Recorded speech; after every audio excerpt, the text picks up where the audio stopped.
Subscribe कीजिए bright future school of studies channel को और बेल आइकन दबाना ना भूलें, जिससे कि नए नए वीडियोस की जानकारी आपको सबसे पहले मिले। Bright future school of studies.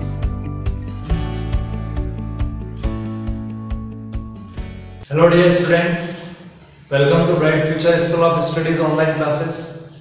Dear students, as I told you in previous video that Indian Constitution was completed on 26th November 1949, but it came into effect on 26th January 1950.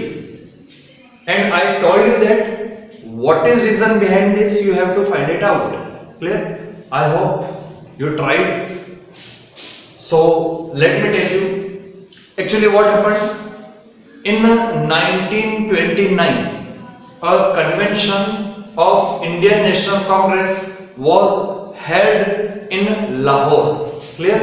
And Pandit Jawaharlal Nehru was the president of this convention. Clear? 1929 में एक अधिवेशन आयोजित हुआ भारतीय राष्ट्रीय कांग्रेस का और पंडित जवाहरलाल नेहरू इसके अध्यक्ष थे। क्लियर? इस अधिवेशन में 1929 के इस कन्वेंशन में ये डिसाइड किया गया कि इंडिया में एक डे सिलेक्ट किया जाएगा और उस दिन इंडिपेंडेंस डे मनाया जाएगा, कंप्लीट इंडिपेंडेंस डे मनाया जाएगा, पूर्ण स्वराज दिवस मनाया जाएगा। और वो डे सिलेक्ट किया गया 26 जनवरी को। क्लियर? यानी कि 1929 के बाद से, या हम ये बोले कि 1947 के पहले इंडिया में इंडिपेंडेंस डे सेलिब्रेट किया जाता था। और कब किया जाता था? 26 जनवरी को। तो 26 जनवरी से लोगों का फेथ जुड़ा हुआ था, उनकी आस्था जुड़ी हुई थी। वो आस्था बरकरार रहे, वो दिन भी इतिहास में हमेशा याद रखा जाए, इसलिए इंडियन कॉन्स्टिट्यूशन को 2 मंथ लेट 26 जनवरी 1950 को इन्फोर्स किया गया। Clear?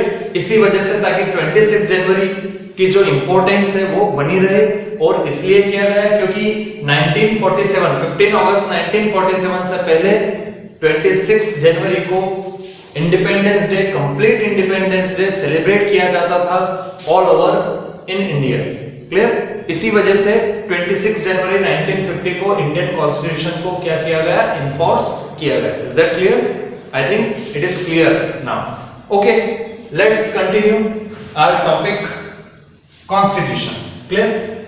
Drafting committee. Clear? Our today's topic is drafting committee. Drafting committee constitution को ड्राफ्ट करने के लिए अपॉइंट की गई थी। Drafting the constitution was not an easy task. Clear? Constitution को ड्राफ्ट करना मींस उसका प्रारूप तैयार करना। क्लियर? इट मींस कितने पार्ट्स होंगे, कितनी अनुसूचियां होंगी, कौन सी अनुसूची में कौन कौन सी चीजें शामिल होगी, स्टार्टिंग में कौन से पार्ट्स होंगे। क्लियर? कौन सी धाराओं को, कौन से एक्ट को किस पार्ट में शामिल किया जाएगा। क्लियर? इस तरीके से पूरा ड्राफ्ट तैयार करना, यानी कि प्रारूप तैयार करना। It means how will the Indian constitution will start and how will it and. Clear? ये पूरा तय करना। So it was not an easy task, it was very difficult task. Clear? So for this task, for this purpose, to draft the Indian Constitution, 6 members committee was appointed by Constituent Assembly. Clear? Constituent Assembly ने 6 members की एक committee appoint की, और इस committee के जो president थे, जो चेयरमैन थे, वो थे doctor Bhimrao Ramji Ambedkar. Clear? Doctor BR Ambedkar वो इसके चेयरमैन थे। क्लियर? तो इन 6 मेंबर्स की कमिटी का यही वर्क था कि इंडियन कॉन्स्टिट्यूशन के ड्राफ्ट को तैयार करना। क्लियर? और उसको कॉन्स्टिट्यूएंट असेंबली के प्रेसिडेंट के सामने रखना, कंप्लीट करके। अगर हम बात करें, जो ड्राफ्टिंग कमिटी है वो अपॉइंट की गई थी 29 अगस्त 1947। कब अपॉइंट की गई थी? 29 अगस्त 1947। Clear? And it submitted the draft of the constitution on 21st February 1948. Clear? 29 अगस्त 1947 को ड्राफ्टिंग कमेटी अपॉइंट की गई थी और 21 फरवरी 1948 को कॉन्स्टिट्यूएंट असेंबली के जो प्रेसिडेंट थे, permanent president doctor Rajendra Prasad, उनको कॉन्स्टिट्यूएंट असेंबली ने उनको ड्राफ्टिंग कमेटी ने जो हमारे कॉन्स्टिट्यूशन का ड्राफ्ट था वो प्रिपेयर करके सबमिट कर दिया था। कब कर दिया था? 21 फरवरी 1948 को। क्लियर? क्या सबमिट किया था? Draft of the Indian constitution. Clear?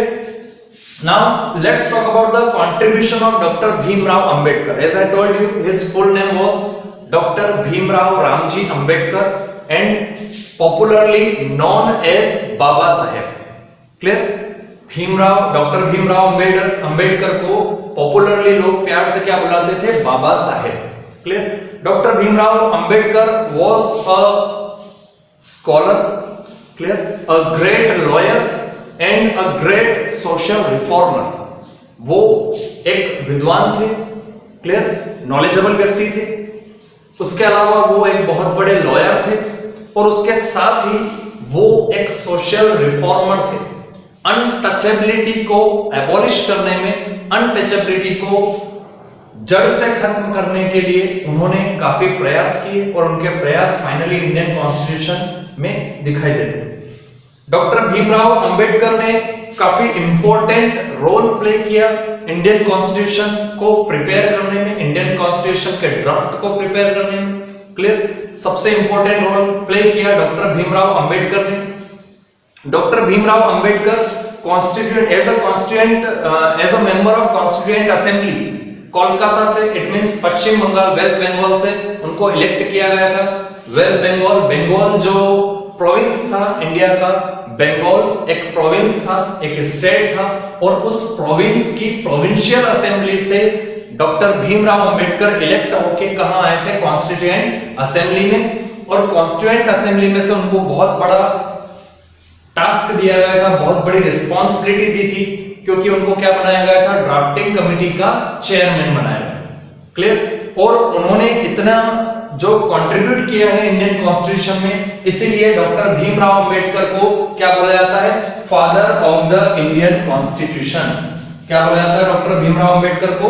Father of the Indian constitution. Clear? Dr. Bhimrao Ambedkar is called the father of the Indian Constitution because of his contribution to the Constitution of India and his contribution to draft the Constitution. Is that clear? Now let's talk about some special features of Indian Constitution. Clear? भारतीय संविधान की कुछ मुख्य विशेषताओं के बारे में बात करते हैं। Clear? Special features of Indian Constitution. Clear? First one is written and largest. Clear? You know very well. Indian Constitution is the world's largest constitution. Clear? Indian Constitution जो है वो वर्ल्ड का सबसे बड़ा कॉन्स्टिट्यूशन है, सबसे बड़ा संविधान। Clear? In terms of pages, in terms of articles, in terms of schedules, in terms of parts, हर तरह से चाहे किसी भी टर्म्स में बात कर ले हम, तो भी इंडियन कॉन्स्टिट्यूशन जो है वो वर्ल्ड्स लार्जेस्ट कॉन्स्टिट्यूशन है। And you know very well, India is the world's largest democracy. Clear? India विश्व का सबसे बड़ा लोकतंत्र है, और ऑब्वियस सी बात है, अगर इंडिया विश्व का सबसे बड़ा लोकतंत्र है तो इंडिया का कॉन्स्टिट्यूशन भी लॉन्गेस्ट कॉन्स्टिट्यूशन होना चाहिए, लार्जेस्ट कॉन्स्टिट्यूशन होना चाहिए। क्लियर? जो कि ऑलरेडी है। इंडियन कॉन्स्टिट्यूशन में टोटल 395 आर्टिकल्स। कितने आर्टिकल्स है? 395 आर्टिकल्स। आप इनको धारा बोल सकते हो, आप इनको दफा बोल सकते हो। क्लियर? आप इनको सेक्शन बोल सकते हो। क्लियर? जबकि सिर्फ यूएसए के कॉन्स्टिट्यूशन में ओनली 7 आर्टिकल्स है। कितने आर्टिकल्स है? 7 articles in American constitution. America के कॉन्स्टिट्यूशन में सिर्फ कितने आर्टिकल्स है? 7 आर्टिकल्स है। क्लियर? 147 इन कैनेडियन कॉन्स्टिट्यूशन। कनाडा का जो कॉन्स्टिट्यूशन है वहां पर कितने हैं? 147 आर्टिकल्स है। जबकि ऑस्ट्रेलियन कॉन्स्टिट्यूशन में कितने आर्टिकल्स है? 128। Clear? So Indian constitution is written, so also the largest constitution in the world. India का constitution written constitution, and I told you already that all the countries, all the democratic countries excluding Britain have written constitution, and written constitution is superior than the oral constitution because the powers and jurisdictions are well defined in the written constitution. Clear? Written constitution में powers, jurisdictions, articles, rules, regulations, clear? And works of different organs, powers of different organs of the government are well defined. Clear? So there will be less chances of conflict among the organs of the government and other government bodies. Clear? इस वजह से written constitution better होता है, best होता है. Clear? और इसी वजह से इंडिया का constitution written भी है और इसके साथ ही largest भी. Clear? Next is it is rigid, so also flexible. हमने बात की थी कॉन्स्टिट्यूशन दो तरह के होते हैं, रिटन एंड ओरल. और अगर हम नेचर ऑफ द कॉन्स्टिट्यूशन की बात करें या मोड ऑफ अमेंडमेंट की बात करें तो कॉन्स्टिट्यूशन दो तरह के होते हैं, रिजिड एंड फ्लेक्सिबल. लेकिन इंडिया का जो कॉन्स्टिट्यूशन है वो रिजिड भी है और फ्लेक्सिबल भी, यानी कि लचीला भी है और कठोर भी. कैसे है मैं बताता हूं. Some provisions in Indian constitution are easily amended. कुछ प्रोविजंस ऐसे हैं इंडियन कॉन्स्टिट्यूशन में जिनमें अमेंडमेंट करना क्या है, इजी. और कुछ जो प्रोविजंस है कॉन्स्टिट्यूशन में वो ऐसे हैं कि जिनमें अमेंडमेंट करना काफी डिफिकल्ट है. अगर उनमें अमेंडमेंट करना हो तो एक स्पेसिफिक प्रोसीजर है, उसको फॉलो करना पड़ता है, तब जाकर उनमें अमेंडमेंट किया जा सकता है. क्लियर? तो कुछ ऐसे प्रोविजंस जो टाइम के साथ साथ चेंज होते हैं उनमें अमेंडमेंट करना इजी है. क्लियर? और जो हमारे कॉन्स्टिट्यूशन का जो ओरिजिनल जो ढांचा है, ओरिजिनल जो बेस है, जो स्ट्रक्चर है, उसमें चेंजेस करना बहुत डिफिकल्ट है. उसके लिए एक स्पेसिफिक प्रोसीजर को फॉलो किया जाता है और वो प्रोसीजर काफी क्या होता है, कैसा होता है, प्रोसीजर रिजिड होता है. क्लियर? इसी वजह से इंडिया का कॉन्स्टिट्यूशन रिजिड भी है और इसके साथ ही फ्लेक्सिबल भी. Is that clear? Good. Okay. Now third special feature of Indian constitution is sovereign state. Clear? Sovereign का मतलब होता है संप्रभु और सॉवरेनिटी का मतलब होता है संप्रभुता. क्लियर? अब सॉवरेन स्टेट क्या होता है? स्टेट का मतलब यहां पर कंट्री, यहां पर स्टेट का मतलब क्या है, country. It means India will be a sovereign country. Clear? ये इंडियन कॉन्स्टिट्यूशन में मेंशन है. अब सॉवरेन क्या होता है?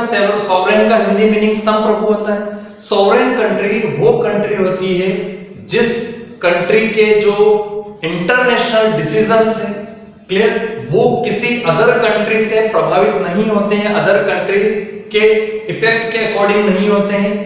हमारी जो कंट्री है वो स्वयं डिसीजन लेती है कि हमको किस कंट्री से किस तरह के रिलेशंस मेंटेन करना है. It means no country can interfere in internal matter of our country. ऐसी कंट्री जिसके इंटरनल या एक्सटर्नल मैटर में कोई भी दूसरी कंट्री इंटरफेयर ना कर सके, उस कंट्री को सॉवरेन स्टेट बोला जाता है. क्या बोला जाता है? सॉवरेन स्टेट, संप्रभु राष्ट्र, जो अपने सारे डिसीजंस, चाहे वो इंटरनल डिसीजंस हो या इंटरनेशनल डिसीजंस हो, वो सारे डिसीजन जब उस कंट्री के लीडर्स के द्वारा लिए जाते हैं, किसी और कंट्री का इंटरफेरेंस उसमें नहीं होता है, तो ऐसी कंट्रीज को क्या बोला जाता है? सॉवरेन कंट्री या sovereign state. Is that clear? And in Indian constitution it is mentioned that India is a sovereign state. It means that all the decisions of the country, either internal or international, all will be taken according to the wishes of the people and according to the leaders of the country. Is that clear? Okay, now the fourth feature of Indian constitution is socialist and secular. ये दोनों word Indian constitution में बाद में add किए गए. ये original Indian constitution के words नहीं हैं, सोशलिस्ट एंड सेक्युलर. ये टू वर्ड्स इंडियन कॉन्स्टिट्यूशन के प्रिम्बल में, प्रिम्बल मींस प्रस्ताविका या प्रस्तावना, जहां से स्टार्टिंग होती है we the people of India, clear, उसको प्रिम्बल बोला जाता है। इंडिया का जो प्रिम्बल है उसमें ये two words socialist and secular, clear, ये बाद में ऐड किए गए हैं। और ये ध्यान देना, इन दो वर्ड्स को कौन से अमेंडमेंट के थ्रू ऐड किया गया इंडियन कॉन्स्टिट्यूशन में? इन दोनों ही वर्ड्स को ऐड किया गया 42nd अमेंडमेंट। कौन से अमेंडमेंट के द्वारा? 42nd अमेंडमेंट, जो कि हुआ था 1976 में। कब हुआ था 42nd अमेंडमेंट? 1976 में। उस अमेंडमेंट के थ्रू दो चीजें इंडियन कॉन्स्टिट्यूशन में इन्वॉल्व की गई, इंक्लूड की गई, क्लियर। पहली चीज, ये दो वर्ड्स सोशलिस्ट एंड सेक्युलर, इन दोनों वर्ड्स को प्रिम्बल में इन्वॉल्व किया गया। और सेकंड थिंग जो ऐड की गई 42nd अमेंडमेंट के थ्रू, वो था फंडामेंटल ड्यूटीज। फंडामेंटल ड्यूटीज भी ओरिजिनल कॉन्स्टिट्यूशन में नहीं थी। फंडामेंटल ड्यूटीज को 42nd अमेंडमेंट 1976 के थ्रू इंक्लूड किया गया Indian constitution. Is that clear? Socialist, secular. Socialist का मतलब होता है समाजवादी, सेक्युलर का मतलब होता है धर्मनिरपेक्ष या पंथ निरपेक्ष, क्लियर। सोशलिस्ट का मतलब है कि इंडिया के सभी लोगों की basic needs, the basic needs of all the citizens of India, either they are poor or rich, shall be the first priority of the government and it shall be fulfilled, clear? यानी कि जो basic needs है India के लोगों की, basic needs रोटी, कपड़ा और मकान, food, shelter and cloth, clear, ये बेसिक नीड्स होती है। ये बेसिक नीड्स इंडिया के सभी सिटीजन्स की फुलफिल करना ही मेन एम है गवर्नमेंट का, कंट्री का, कि सबसे पहले जो बेसिक नीड्स है, लोग जो भूखे रह रहे हैं, ऐसे लोग जिनके शरीर पर कपड़े नहीं है, ऐसे लोग जिनके घर में छत नहीं है या जिनका घर नहीं है, उनकी बेसिक नीड्स को फुलफिल करना ही हमारी कंट्री का क्या रहेगा, मेन एम रहेगा। यह डिनोट किया जाता है इस वर्ड के थ्रू, जिसका मतलब होता है सोशलिस्ट। यानी कि इंडिया की जो इकोनॉमी होगी वो किस पैटर्न पर बेस्ड होगी? सोशलिस्ट पैटर्न पर बेस्ड होगी। यानी कि उसमें सबसे ज्यादा काम किसके लिए किया जाएगा? सभी लोगों की बेसिक जरूरतों को, बेसिक नीड्स को पूरा करने के लिए। सेक्युलर का मतलब होता है पंथ निरपेक्ष। It means all the schemes and all the programmes of the government will be for all the citizens of the country. The government or the country can't discriminate the people on the basis of caste, creed, sex and religion. किसी भी आधार पर उनके साथ भेदभाव नहीं किया जा सकता। जो भी प्रोग्राम्स लॉन्च किए जाएंगे, क्लियर, जो भी स्कीम्स लॉन्च की जाएगी, जो भी वेलफेयर वर्क्स किए जाएंगे गवर्नमेंट के द्वारा, वो सभी लोगों के लिए किए जाएंगे।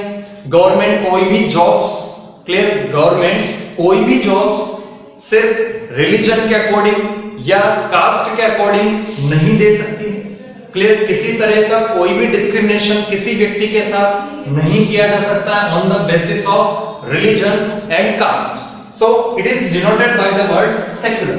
ये सेक्युलर वर्ड इंडियन कॉन्स्टिट्यूशन में ये सारी चीजें बताता है। If we talk about next feature, parliamentary form of government. I already told you in previous video that there are two forms of government, parliamentary form of government and presidential form of government. But in India, the parliamentary form of government was adopted and because of some reasons. First of all, in India already a system was going on before independence and it was parliamentary system. It means Indian leaders well known the parliamentary system of government, and in presidential system of government the powers are transferred to the president, clear। presidential system में सारी powers president के पास होती है और जो legislature होती है वो थोड़ी कमजोर होती है presidential form of government में, जबकि parliamentary form of government जो होता है उसमें मेन जो पावर्स होती है वो किसके पास होती है? काउंसिल ऑफ मिनिस्टर्स के पास होती है। और काउंसिल ऑफ मिनिस्टर्स का हेड कौन होता है? प्राइम मिनिस्टर होता है। इट मींस जो मेन पावर है वो किसके पास होती है? प्राइम मिनिस्टर के पास। किसमें? Parliamentary form of government. जबकि पार्लियामेंट्री फॉर्म ऑफ गवर्नमेंट में जो प्रेसिडेंट होता है वो टिट्युलर हेड होता है। इट मींस नाम मात्र का राजा होता है कंट्री। टिट्युलर मींस नाम मात्र का हेड होता है कंट्री का कौन? प्रेसिडेंट। जबकि जो रियल पावर है वो किसके पास होती है? काउंसिल ऑफ मिनिस्टर्स के पास। और काउंसिल ऑफ मिनिस्टर्स में सबसे ज्यादा पावर किसके पास होती है? उनके हेड के पास। और उनका हेड कौन होता है? Prime minister. It means prime minister has the real power of the government.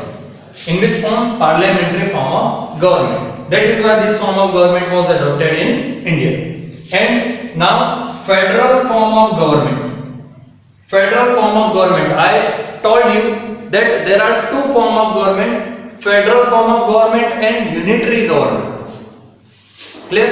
Unitary government में क्या होती है? सिर्फ एक ही गवर्नमेंट होती है। जैसे कि अभी सेंट्रल गवर्नमेंट, तो पूरी कंट्री में सिर्फ एक ही गवर्नमेंट होती है। और ये सिस्टम कहाँ है? ब्रिटेन में सिर्फ एक ही गवर्नमेंट। क्लियर? यूनिटरी गवर्नमेंट का सिस्टम इंडिया में अडॉप्ट नहीं किया गया। इसका रीजन था कि इंडिया एरिया में काफी बड़ा है और इसके साथ ही पॉपुलेशन में भी काफी बड़ा है। तो यूनिटरी गवर्नमेंट में क्या होता है? सेंट्रलाइजेशन ऑफ पावर होता है। यानी कि पावर क्या होती है? केंद्रित हो जाती है सिर्फ एक ही व्यक्ति के हाथों में, एक ही गवर्नमेंट के हाथों में। जबकि जो फेडरल फॉर्म ऑफ गवर्नमेंट होता है इसमें पावर का डिसेंट्रलाइजेशन हो जाता है। यानी कि पावर एक ही व्यक्ति के पास में नहीं होती। It means government will be run on two levels, state level and central level. इसलिए इंडिया में क्या होती है? स्टेट गवर्नमेंट डिफरेंट होती है और सेंट्रल गवर्नमेंट डिफरेंट होती है। और ये किसकी वजह से है? फेडरल फॉर्म ऑफ गवर्नमेंट की वजह से। क्योंकि इसमें क्या हो जाता है? पावर का डिसेंट्रलाइजेशन हो जाता है। इसी वजह से इंडिया में इस सिस्टम को क्या किया गया? अडॉप्ट किया गया। It means government will be run on two levels, state level and central level, and the powers and jurisdiction of these two governments are well defined in the Indian Constitution. And if any conflict arises between these two bodies, these two governments, then Supreme Court will solve their issues. Clear? कौन solve करता है इनके issues? Supreme court solve करता है। अगर central government और state government के बीच में कोई भी विवाद होता है, क्लियर, तो उसको सॉल्व करने के लिए किसके पास जाया जाता है? Supreme court. सिर्फ सुप्रीम कोर्ट को ही सेंट्रल गवर्नमेंट और स्टेट गवर्नमेंट के केसेस सॉल्व करने का अधिकार है। इंडिया में हाई कोर्ट को नहीं। Clear? Yes. Next feature of Indian constitution is independent and impartial judiciary. Clear? Independent and impartial judiciary. Independent means होता है स्वतंत्र, इम्पार्शियल मींस होता है निष्पक्ष। क्लियर? इट मींस इंडिया में three organs of government I told you in previous video: legislature, executive and judiciary. Legislature and executive ये dependent है एक दूसरे के ऊपर, but judiciary is completely independent. Clear? Judiciary completely क्या है? स्वतंत्र है। और एक डेमोक्रेटिक कंट्री में जुडिशरी का इंडिपेंडेंट के साथ साथ इम्पार्शियल रहना भी जरूरी है। इंडिया में यही सिस्टम है। इंडियन कॉन्स्टिट्यूशन में जुडिशरी इंडिपेंडेंट भी है एज वेल एज इम्पार्शियल भी है। उसके लिए कुछ स्पेशल प्रोविजंस किए गए हैं इंडियन कॉन्स्टिट्यूशन में, जिन प्रोविजंस को फॉलो किया जा रहा है। Clear? Some special provisions are made in the Indian Constitution to make the judiciary independent and impartial. First of all, judiciary का जो judges and CJI, judges and CJI को nominate करने का जो प्रोसीजर है वो कंप्लीटली इलेक्टोरल कॉलेज के ऊपर बेस्ड है, जो कि उनको नॉमिनेट करता है। और जजेस का नॉमिनेशन उनके एक्सपीरियंस के अकॉर्डिंग होता है। क्लियर? इट मींस द जज who have more experience will be appointed as the judge of the Supreme Court. Clear? जो हाई कोर्ट के जजेस है उनमें सबसे ज्यादा, जितनी भी हाई कोर्ट्स है, 24 हाई कोर्ट्स है इंडिया में, 24 हाई कोर्ट्स में मान लीजिए फॉर एग्जांपल अगर सुप्रीम कोर्ट में जजेस की पोस्ट अगर खाली होती है तो जितने भी हाई कोर्ट्स है इंडिया में, क्लियर, उन हाई कोर्ट्स में जिस जज को सबसे ज्यादा एक्सपीरियंस होगा वो जज डायरेक्टली कहां नॉमिनेट होगा? सुप्रीम कोर्ट के लिए नॉमिनेट होगा। It means experience is the important key in the nomination of the जजेस for supreme court. So in this manner the judiciary of India is independent as well as impartial.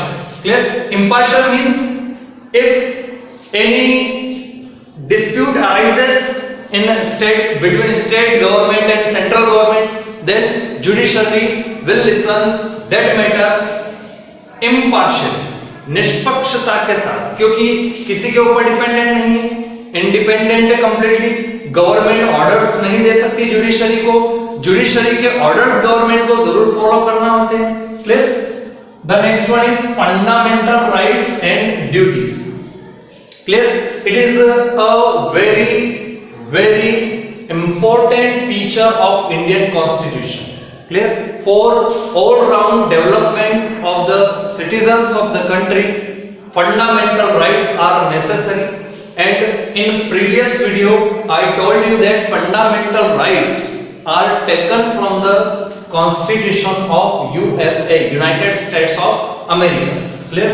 America के constitution में fundamental right जो term है वो हमने use की है. Clear? हालांकि जो फंडामेंटल राइट्स है वो हमारे अकॉर्डिंग है, लेकिन ये फंडामेंटल राइट वाला जो सिस्टम है, मौलिक अधिकारों वाला जो सिस्टम, हमने कौन सा कॉन्स्टिट्यूशन लिया है? यूएसए के constitution. Clear? And I told you that fundamental duties are not in the original constitution. With the help of 42nd amendment in 1976, I told you two words, secular and socialist, two word, and fundamental duties. Fundamental duties are included in Indian Constitution through 42nd amendment in 1976. Clear? 42nd amendment 1976 में fundamental duties को involve किया गया Indian constitution में. Presently there are 6 fundamental rights and 11 fundamental duties. Clear? 6 fundamental rights है, 11 fundamental duties है. You have to find out 6 fundamental rights and note down in your fair copy, and 11 fundamental duties also find out in your books and note it down in your fair copy. Clear? And memorize it also. Clear? Fundamental rights and fundamental duties. Clear? तो fundamental rights और fundamental duties ये special feature है Indian constitution का. Fundamental rights जो होते हैं वो country के सिटीजंस के ऑलराउंड डेवलपमेंट के लिए अवेलेबल करवाए गए हैं, और इन फंडामेंटल राइट्स का जो प्रोटेक्टर होता है वो हमारी होती है judiciary. Clear? Our judiciary is the protector of fundamental rights of the people. Clear? लोगों के फंडामेंटल जो राइट्स है, अगर उनका वायलेशन होता है, अगर अधिकारों का हनन होता है, तो कोई भी व्यक्ति हाई कोर्ट या सुप्रीम कोर्ट को अप्रोच कर सकता है. Clear? Because supreme court is the protector and interpreter of the constitution, so also fundamental rights. Clear? Next is directive principles of the state policy. Clear? I told you that this feature is taken from the Constitution of Ireland. Ireland के constitution से हमने ये feature लिया है, directive principles of state policy. Actually में ये fundamental laws of governance होते हैं. Clear? Fundamental rules of governance होते हैं, कुछ सजेशंस होते हैं स्टेट गवर्नमेंट्स के लिए, सेंट्रल गवर्नमेंट्स के लिए, that how to work in the country और in the state. What will be the motive of the government? What will be the aim of the government? What will be the intention of the government? How does the government function? Clear? Government को कैसे काम करना है, क्या काम करना है, किस मकसद से काम करना है, क्या मोटिव से काम करना है, ये सारी चीजें मेंशन है directive principles of state policy. हालांकि however the states are not bounded to follow all these principles, and there is no punishment if any state violate these directive principles of the state policy. These are just fundamental rules that should be followed, but if don't followed by any state government or central government, then there will be no punishment about it. Clear? ये मूलभूत नियम है कुछ कि जिनके अनुसार किया जाना चाहिए. आदर्श तरीके से शासन कैसे किया जाए, how to govern a particular state और a particular country in an ideal manner. These are described in the directive principles of the state policy. Is that clear? Okay. Now, universal adult franchise. Clear. Universal का मतलब होता है सार्वभौमिक, adult का मतलब होता है वयस्क, और फ्रेंचाइज का मतलब होता है राइट टू वोट। क्या होता है फ्रेंचाइज का मतलब? Right to vote. Clear. Universal, adult, franchise. Clear. It means ये एक टर्म है जो कि most of the democratic countries में यूज की जाती है और वहां पर अप्लाइड भी है।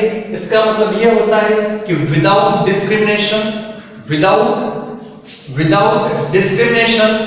On the level of caste, creed, gender, clear, और anything, all citizens of the country, all the people of the country who have attained the age of 18 have the right to vote. Clear? ये सिर्फ इतना सा है कि देश में जितने भी लोग हैं, क्लियर, देश में जितने भी लोग हैं, चाहे वो किसी भी धर्म के हो, किसी भी जाति के हो, किसी भी लिंग के हो, किसी भी नस्ल के हो, क्लियर, सभी व्यक्ति जिन्होंने 18 वर्ष या उससे ज्यादा की उम्र उनकी हो चुकी है, या तो उनकी उम्र 18 वर्ष हो चुकी है या उससे ज्यादा हो चुकी है, बिकॉज अबव 18 लोगों को क्या बोला जाता है? एडल्ट। क्लियर। 18 इयर्स की एज जैसे ही अटेन करता है कोई व्यक्ति, उसको क्या बोला जाता है? एडल्ट बोला जाता है। क्लियर। तो जितने भी एडल्ट्स हैं कंट्री के, विदाउट डिस्क्रिमिनेशन सभी को क्या है? वोटिंग का राइट है, वोट डालने का अधिकार है, उसी को क्या बोला जाता है? Adult franchise. तो इंडिया में भी यूनिवर्सल एडल्ट फ्रेंचाइज है। It means without discrimination all the people of the country have right to vote, they can choose their own government, they can choose their own representative. Is that clear?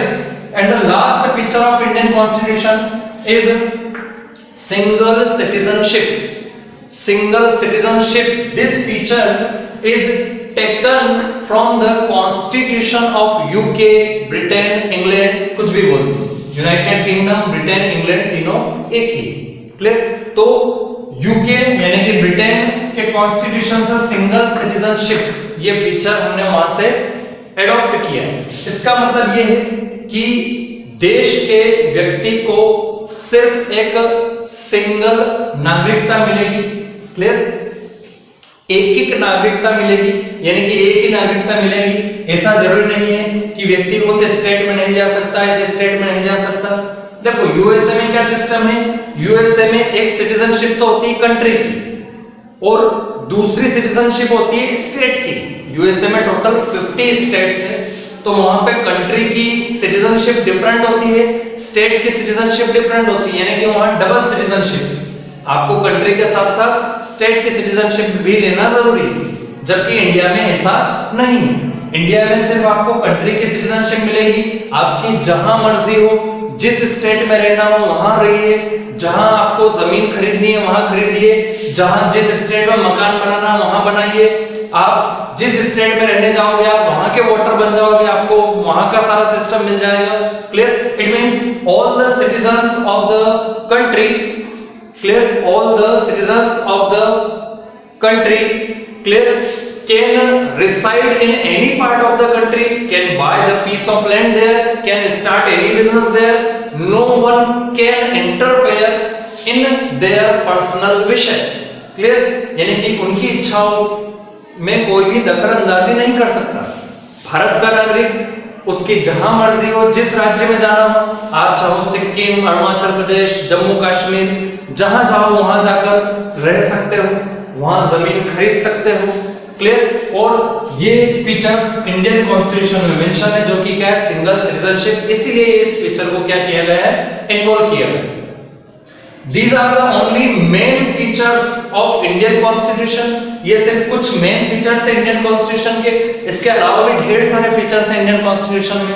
Clear. So your this chapter is completed. You can write answers of the questions given in the back exercise. Clear.